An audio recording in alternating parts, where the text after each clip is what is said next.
I thought the hardest check I would write that spring was the one that kept my granddaughter from missing her nursing school pinning ceremony. I was wrong. The harder payment came 3 days after the celebration, when a man from the banquet lodge called my cell phone and said, "Mr. Mercer, our audio technician found something on the recording from Saturday night. I think you need to hear it in person. Please come by yourself. And if I were you, I wouldn't call your daughter until you've heard it." I was 68 years old when that call came. Old enough to know that nobody tells a father not to call his daughter unless the truth on the other end of the sentence is going to hurt. My name is Frank Mercer. I spent 37 years as a commercial electrician in western Michigan, most of them climbing ladders before sunrise and coming home with copper dust in the cuffs of my work pants. My wife, Susan, used to say I could trace a bad circuit through 6 floors of a hospital, but couldn't find the ketchup when it was directly in front of me. She had that kind of humor, the kind that made an ordinary Tuesday feel less ordinary.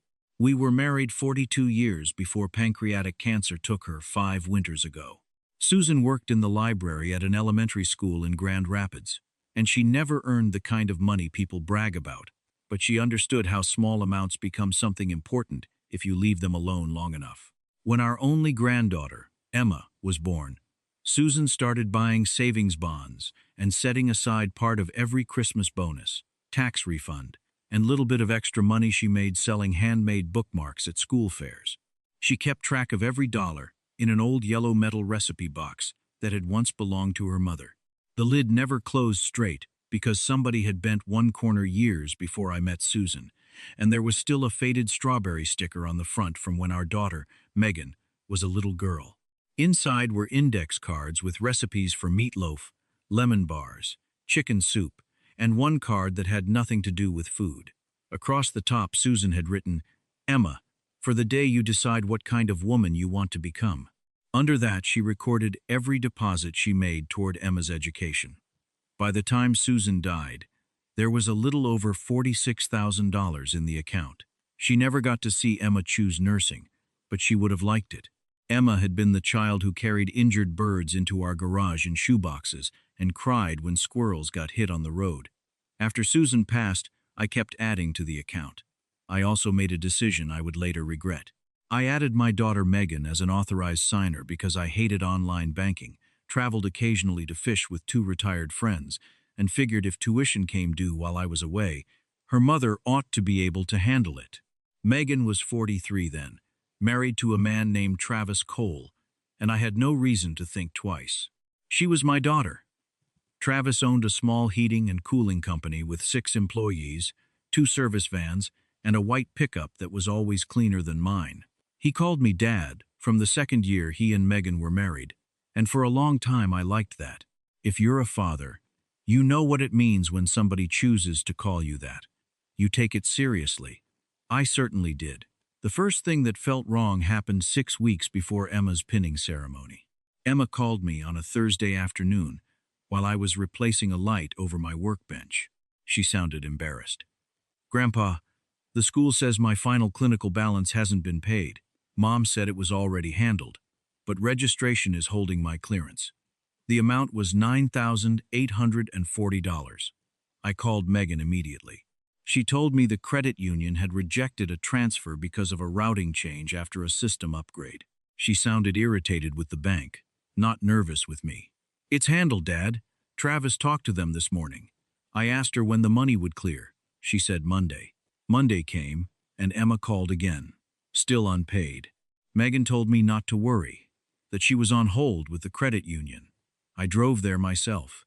The woman at the counter couldn't discuss a transfer request Megan supposedly made because I didn't have the reference number, and Megan wasn't answering her phone. I should have asked for a full statement right then. Instead, I did what fathers have done since fathers first started convincing themselves one child should not suffer for another person's mistake. I broke a certificate of deposit I kept for emergencies, paid Emma's balance directly to the school, and told her there had been a banking delay. I didn't tell her I had covered the same tuition twice in my head already, once from the education account where the money should have been, and once from my own savings because somehow it wasn't arriving. When Megan finally called that evening, she said, "Thank you, Dad. I'll straighten it out and put the money back. I believed her because believing her was easier than considering the alternative. 6 weeks later, Emma finished nursing school, and we held her celebration at a place called Pine Harbor Lodge, a renovated old timber lodge outside Holland, Michigan, overlooking a narrow stretch of water where sailboats leaned against the sunset. It wasn't some enormous fancy event. There were 62 people, family mostly, plus a handful of Emma's classmates and 2 instructors who had survived 3 years of her texting them questions at midnight. Megan planned the dinner. Travis handled the sound system and slideshow with the lodge's AV crew. I paid for the room because Susan had once told me she wanted Emma's graduation celebrated with real plates, not paper ones in somebody's garage, and I figured keeping one promise to a dead wife was worth the extra money. Emma wore a blue dress under her white nursing jacket and had Susan's little silver watch pinned upside down to the pocket so she could read it while taking a pulse. That watch hit me harder than I expected. For a few minutes, standing near the windows while Emma showed it to one of her professors, I could almost feel Susan beside me saying, "See, she got there." The evening was full of little things I still remember more clearly than the speeches. My brother dropping a dinner roll and kicking it under the table because he thought nobody saw him. A 6-year-old cousin stealing maraschino cherries from the bar. Emma's friend Kayla crying during the slideshow and denying it, while wiping her face with a napkin. Those details matter to me because betrayal never arrives with thunder in the background. It usually happens while somebody nearby is asking where the coffee is. Around 8:40, after Emma gave a short speech thanking her mother, me, and the instructors who had pushed her through clinicals, Travis pulled me aside. "Frank, did you bring the education account folder by any chance?" I asked why he needed it at a graduation dinner. He said Megan wanted the account number because she was finally fixing that bad transfer from the spring and could reimburse my CD Monday morning. I told him the folder was at home in the bottom drawer of my desk. Something changed in his face for half a second. Not fear, exactly. Disappointment, maybe. Then he smiled and said, "No big deal, we'll get it tomorrow." 10 minutes later, I saw him standing in the side hallway near the lodge office with Megan. They weren't arguing, but their bodies had the posture of people trying very hard not to argue in public. Megan had one hand folded over the other. Travis kept looking toward the ballroom. When he saw me, he immediately walked toward the restroom. I asked my daughter if everything was okay. She smiled too fast and said, "Just business stuff." Travis lost another commercial bid. That was the first time I'd heard anything about his company having problems. I remember looking down the hallway after him and feeling the same little tug I used to get as an electrician when a breaker panel looked normal but smelled faintly hot. Nothing you could point to, nothing you could prove. Just a warning from experience, saying something is wrong behind the cover. I ignored it because Emma was dancing with her mother, and because I didn't want to be the father who turned his granddaughter's celebration into an interrogation. Near 10 o'clock, the lodge's sound technician, a college kid named Miles, took the wireless microphones from the podium and started packing cables. Travis had used one of those microphones during the slideshow, and Megan had used another for her toast. I watched Miles carry them toward the equipment room. I did not give them another thought. 3 days later, Tuesday morning at 10:17, Pine Harbor Lodge called. The man on the phone introduced himself as Daniel Reeves, the event director. He explained that the lodge automatically recorded banquet audio when clients purchased the full slideshow package so they could sync speeches with the final video. One microphone had apparently stayed live after being carried into the service hallway. Their technician noticed it while cleaning the recording. Daniel was careful with his words. "There is a private conversation on the file, Mr. Mercer. Under normal circumstances, we'd simply delete it. But your name is used several times, and what they're discussing sounds financial. I don't feel comfortable emailing it to you without speaking first." I asked who was talking. He went silent for a second and said, "I think you should hear that yourself." Then he added the sentence that turned my stomach cold. "Come alone. And please don't alert your daughter until you've listened." I drove to Pine Harbor that afternoon in the same 12-year-old Ford F-150 I'd owned since before Susan got sick. I remember ridiculous things about that drive. A dump truck dropped gravel at a stoplight. Somebody in a red Jeep was eating fries with one hand. The gas station near Zealand had regular for $3.19. Your mind records useless details when it is trying not to think about the useful ones. Daniel met me in a small office behind the banquet kitchen. He was probably in his early 50s, gray at the temples, wedding ring, reading glasses hanging from his shirt collar. Nothing about him suggested drama. That helped. He didn't tell me what he thought I was about to hear. He just turned his laptop around, showed me the timestamp from Saturday night, and pressed play. At first, there was only clattering from the service hallway, and somebody laughing far away. Then Megan's voice came through. My daughter. He paid Emma's balance himself. That's what I'm telling you. He covered the whole thing, so we've got a little time. Travis answered. Not if he pulls the account history, Megan said. He doesn't. Dad still thinks paper statements come once a quarter. He doesn't even know I changed it to online only. I felt my hand tighten around the arm of the chair. On the recording, Travis lowered his voice, but the microphone was close enough to catch every word. 28 is already gone, Meg. The March payroll, the truck transmission, the mortgage in January, your card. If he looks now, we're dead. Megan said, then stop moving anything. I mean it. We replace Emma's tuition first. Then we start putting the rest back after the Westfield contract. Travis laughed once, but there was no humor in it. There is no Westfield contract. They gave it to Benton Heating. The next sound was my daughter saying something I have heard in my head many nights since. Then what are we supposed to tell Dad? Travis answered. Nothing. He trusts you. Daniel paused the recording. I didn't ask him to. I must have moved or made some kind of sound, because he said quietly, there's about another minute. I told him to play it. Megan was crying by then, not loudly, the way people cry when they are too scared to make noise. She said they never should have taken the first transfer. Travis said, the first one was $3,000. I had 6 guys waiting on payroll. I thought I'd replace it Friday. Megan answered. And then Friday became 2 years. That one sentence told me more than any confession could have. This had not begun as some grand plan to steal from an old man. It had begun with a decision they convinced themselves was temporary. $3,000 to keep 6 employees from getting bounced checks. Then another amount when a commercial customer paid late. Then a repair. Then a mortgage payment. Then a credit card. Each bad decision made the next one easier because admitting the first would mean admitting all of them. Daniel stopped the file when the voices moved beyond range. He apologized, which was strange because he had done nothing wrong. I asked for a copy. He said the lodge's attorney had told him he could release the recording to the purchaser of the AV package because it was part of my event file, but he wanted me to sign a receipt documenting that I had taken it. I signed. Then I sat in my truck for 32 minutes without starting the engine. I wanted to call Megan. I wanted to hear her say there had been some mistake. I wanted to yell at Travis. More than anything, I wanted Susan alive for 5 minutes so I could ask what she would do. Instead, I pulled the yellow recipe box from my memory and saw that bent lid and the strawberry sticker. And I remembered what Susan had written on Emma's card. For the day you decide what kind of woman you want to become. The money had never been about tuition alone. It had been about giving our granddaughter choices. My daughter and son-in-law had quietly converted those choices into payroll, mortgage payments, a truck repair, and whatever else they were too ashamed to admit.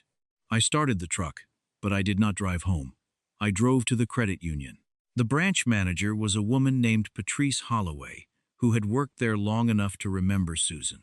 When I told her I needed every transaction from the education account for the previous 36 months, her face changed from friendly to careful. Megan was listed as an authorized agent on the account, not an owner. I had signed the paperwork after Susan's death, allowing her to make education-related payments on my behalf, and I had never revoked it. Patrice asked if I wanted Megan present. I said no. She printed the records. It took 47 pages. The first transfer had happened 26 months earlier, $3,200, to Cole Mechanical Services, Travis's company. 6 weeks later, $1,850 went to the same business. Then $2,400, then $4,100. The amounts weren't identical, and they weren't on a predictable schedule. That was probably why I had never noticed anything in the few summaries I did glance at. But there were 11 transfers to Travis's business, 2 payments to a mortgage servicer, and one $1,972 payment to a credit card in Megan's name. Total, $31,684. The education account that Susan and I had built for almost 23 years held less than $9,000. I asked Patrice why I hadn't received paper statements. She checked the account notes.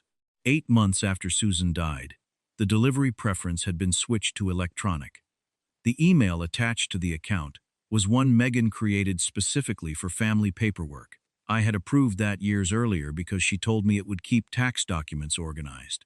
I had not understood that it meant I no longer saw the statements unless I logged into an account I almost never used. Patrice said, "Frank, I'm not going to tell you what you should call this. That's for your attorney. But I can tell you these transfers did not go to the college." I asked whether the bank could freeze outgoing activity immediately. She did it while I sat there. I removed Megan's authority. I changed every password, every notification, and every delivery setting. Then I drove to my accountant, Harold Nguyen, a soft-spoken man who had been doing my taxes since Emma was in middle school. Harold looked at the statements and asked me one question. "Do you know whether any of these transfers were repaid?" We went through deposits for 2 hours. 2 small amounts had come back, $750 and $1,000, both within weeks of early withdrawals. That explained why Megan and Travis had been able to tell themselves they were borrowing. But after that, nothing had returned. Harold leaned back and said, "They stopped borrowing the moment they stopped repaying." He also found something I had not noticed. On 3 occasions, money was transferred out within 48 hours of me making new deposits into the account. That meant Megan was watching the balance. She wasn't just unaware of what her husband was doing. She knew exactly when fresh money arrived. I called an attorney before I called my daughter. Her name was Rachel Dunn, and she had handled Susan's estate. I gave her the audio and bank statements. She listened to the recording twice, took notes, and told me not to confront anybody until she had copied the financial records and sent a preservation request to the credit union. "You can forgive people later," she said. "Right now, protect the evidence." That sentence probably saved me from doing something emotional and stupid. Over the next 4 days, we traced where the money had gone. Travis's business had been in trouble for almost 3 years. A builder he depended on went bankrupt, owing him more than $70,000. Travis used the first transfer to cover employee payroll and fuel cards. He told Megan it would be replaced when an insurance settlement came through. It wasn't. Then, one service van needed a transmission. Then a customer sued over a furnace installation, and his insurance deductible hit at the same time their adjustable rate mortgage reset. Megan's card balance had climbed above $14,000, partly because they were buying groceries and utilities on credit while hiding the business trouble from everyone. None of that made what they did acceptable. But it answered the question I knew I would have asked forever if I hadn't found the answer. They did not wake up one morning and decide to rob Emma. They started by telling themselves they were protecting their employees, their house, their marriage, their reputation. Then they protected those things with somebody else's money. By the time Emma's final tuition came due, the lie had become too large to cover, so Megan invented a bank problem and let me spend another $9,840 of my own savings, rather than admit what she had done. That was the part that hurt worse than the transfers. My daughter watched her 68-year-old father break a certificate of deposit to replace money she already knew was missing, and she thanked me. The following Sunday, I asked Megan and Travis to come to my house at 4 o'clock. I did not tell them why. Rachel, my attorney, sat at the kitchen table with me, and Harold joined by speakerphone because I wanted every number correct. The yellow recipe box was on the table too. I hadn't planned some dramatic display. I had opened it that morning looking for Susan's original account card, and when I saw Emma's name in my wife's handwriting, I decided it belonged there. Megan walked in first, carrying a pie from the grocery store. Travis followed with his truck keys spinning around one finger. The moment he saw Rachel, the keys stopped. Megan looked at me and said, "Dad, "What is this?" I told them to sit down. Travis stayed standing until Rachel introduced herself. Then he pulled out a chair. I did not play the entire lodge recording. I played 23 seconds. 28 is already gone, Meg. Then Megan saying, "He trusts you." Then Travis saying, "The first one was $3,000. I thought I'd replace it Friday." I stopped it there. My daughter put both hands over her mouth. Travis stared at the table. I laid the account ledger beside the recipe box. $31,684, I said. That's what left Susan's education account. $9,840 is what I paid afterward, because you told me the bank had made a mistake.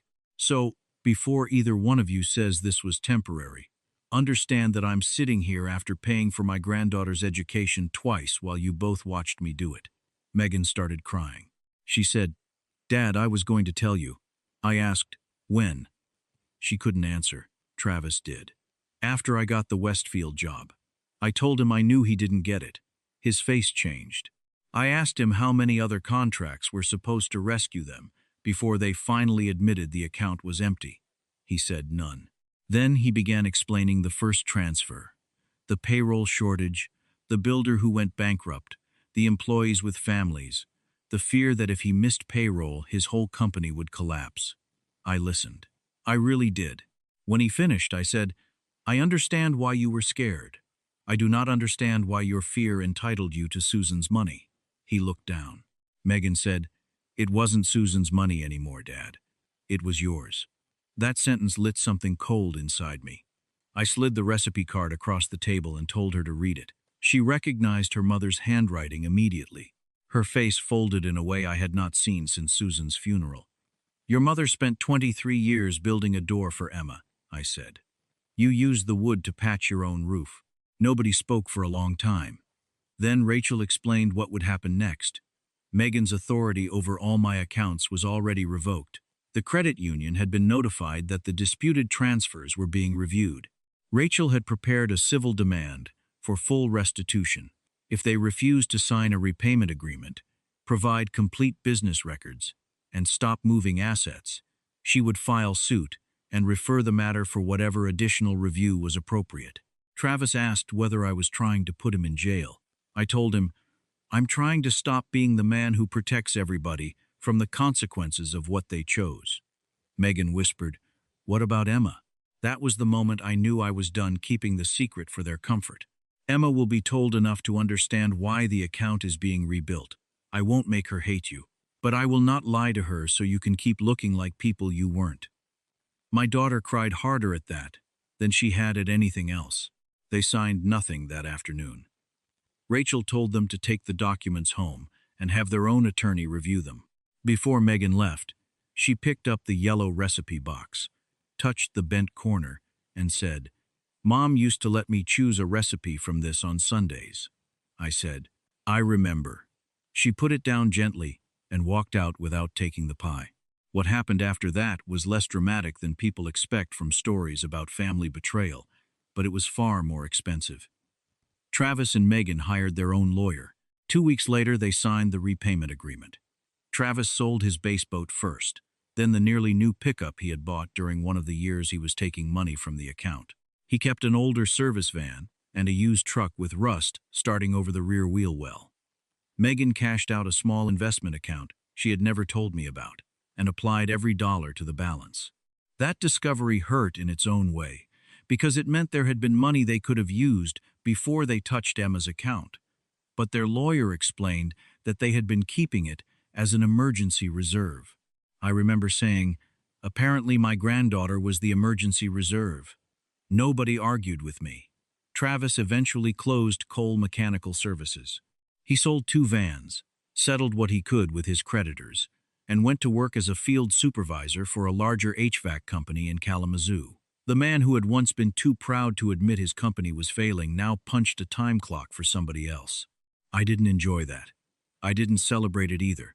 Consequences are not always satisfying when they land on people whose birthdays you know. Megan took extra weekend shifts at the dental office where she worked. Over 14 months, every dollar taken from the education account was returned, including the $9,840 I had spent from my CD. Rachel insisted on interest calculated from the dates of the transfers. I would not have thought to ask for it, but she said restitution should make the account whole, not merely less damaged. Emma learned the truth the week after the confrontation. I asked Megan to be present because she had earned the responsibility of saying it herself. We sat in Emma's apartment, the three of us, with a box fan rattling in the window because her air conditioner was broken. Megan told her everything from the first payroll transfer to the lie about the bank delay. Emma did not scream. That surprised all of us. She asked her mother one question. When Grandpa paid the school, did you know the money was already gone? Megan said yes. Emma looked away for almost a full minute. Then she said, "That's the part I don't know what to do with." I understood exactly what she meant. Money can be replaced. Knowledge changes shape after betrayal. Emma eventually told her mother she loved her but needed distance. She told Travis the same thing. For several months, she answered texts but declined dinners. I did not interfere. That was another lesson I had to learn. Protecting your children from every painful truth can become another kind of dishonesty. By Christmas, Megan and Emma were talking more regularly. Travis came to my house for dinner but sat mostly with my brother and left early. He no longer called me Dad. I noticed the first time. I would be lying if I said it didn't hurt. I also would be lying if I said I wanted the word back before the trust behind it came back. My relationship with Megan is better now than it was during those first months, but different. She calls before stopping by. She doesn't have a key to my house anymore. She doesn't have access to my accounts. We talk about ordinary things again. Weather, Emma's work, whether the Lions will ever stop breaking our hearts, but some subjects still leave a quiet space between us. I have accepted that forgiveness and restored access are not the same thing. A little over a year after the lodge called me, Emma started working nights on a cardiac floor in Grand Rapids. On her first full paycheck, she came to my house after a 12-hour shift, wearing navy scrubs and carrying 2 coffees. She looked exhausted and happier than I had seen her in months. We sat at the kitchen table where I had confronted her mother and stepfather, and she asked me to bring out Grandma Susan's recipe box. I handed it to her. She removed the card with her name on it and read the sentence again. For the day you decide what kind of woman you want to become. Then she turned the card over and wrote something on the back. She wouldn't let me look until she was finished. She wrote, "Grandma, I became a nurse. Grandpa made sure your door stayed open. I had to take my glasses off after that because they weren't helping much." Emma put the card back in the box and asked me if she could have one of Susan's recipes. She chose the lemon bars. Before she left, she handed me an envelope with $500 inside. I told her, "Absolutely not." She said, "It's not repayment. It's the first deposit for somebody else someday." That money now sits in a new education account with one important difference. Nobody can move a dollar without me seeing an alert on my phone, receiving a paper statement at my own house, and reviewing the transaction myself. Emma is the beneficiary. My accountant receives duplicate statements. No family member controls the information just because I love them. That is not suspicion. I finally understand that. Trust does not require blindness. Love does not require pretending a warning sign is nothing. I spent most of my life believing that questioning family meant insulting family, and that belief made it possible for people I loved to hide behind my confidence in them. The night at Pine Harbor, I saw Travis and Megan standing in that hallway and felt something was wrong. I looked away because it was Emma's celebration, because I wanted the evening to remain beautiful, because asking an uncomfortable question felt like the greater danger. It wasn't. If you're a father, a grandfather, a husband, a brother, or a son, remember this much. You do not have to accuse somebody just because a moment feels wrong, but you are allowed to look closer. Ask for the statement, read the page, call the bank yourself. Listen when a familiar story suddenly stops adding up. The people who deserve your trust will survive a reasonable question. The people who depend on your silence usually won't.